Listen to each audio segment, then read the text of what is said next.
Bonjour à tous et bienvenue dans cette série d'exercices consacrés au TVI que j'ai appelé des exercices classiques sur le TVI et l'exercice 2 de la série.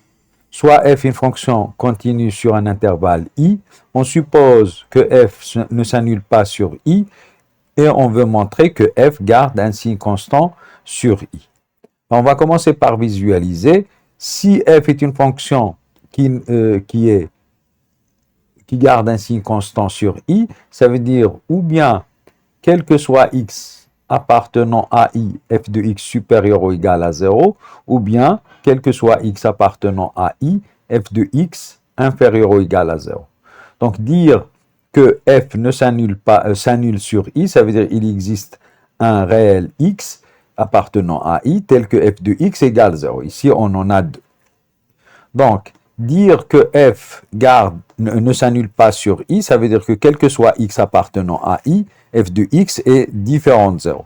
Et dire que f garde un signe constant sur i, ça veut dire que quel que soit x appartenant à i, f de x supérieur ou égal à 0, ou quel que soit x appartenant à i, f de x est inférieur ou égal à 0.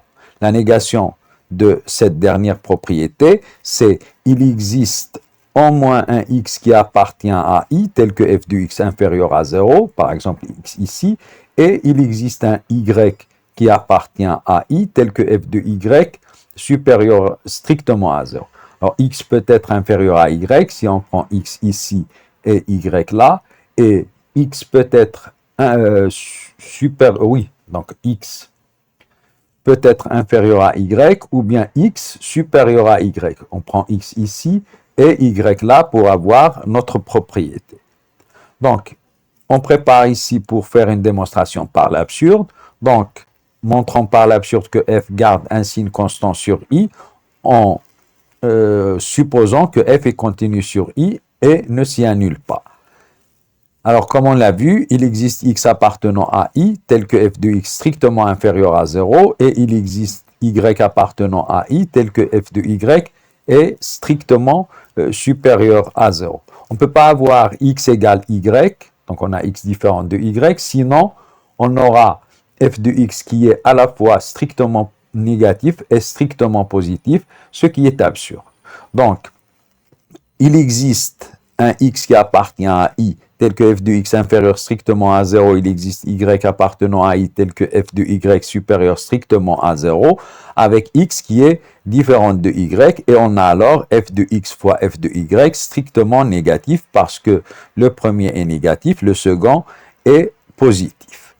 Maintenant, on avait le problème tout à l'heure, est-ce que x plus petit que y ou bien x supérieur à y, on peut avoir les deux cas. Donc on va changer un petit peu de notation, on va noter a égale x et b égale y si x inférieur strictement à y, et a égale y et b égale x si x strictement supérieur à y. Comme ça, on pourra prendre a inférieur strictement à b et f de a fois f de b inférieur strictement à 0, mais on peut dire ou égal, ce n'est pas un problème, puisque si un nombre est strictement inférieur à 0, il est inférieur ou égal à 0.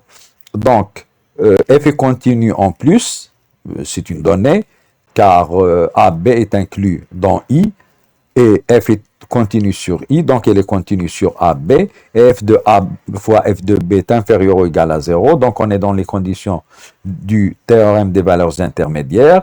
Donc il existe un alpha qui appartient à AB tel que f de alpha égale 0.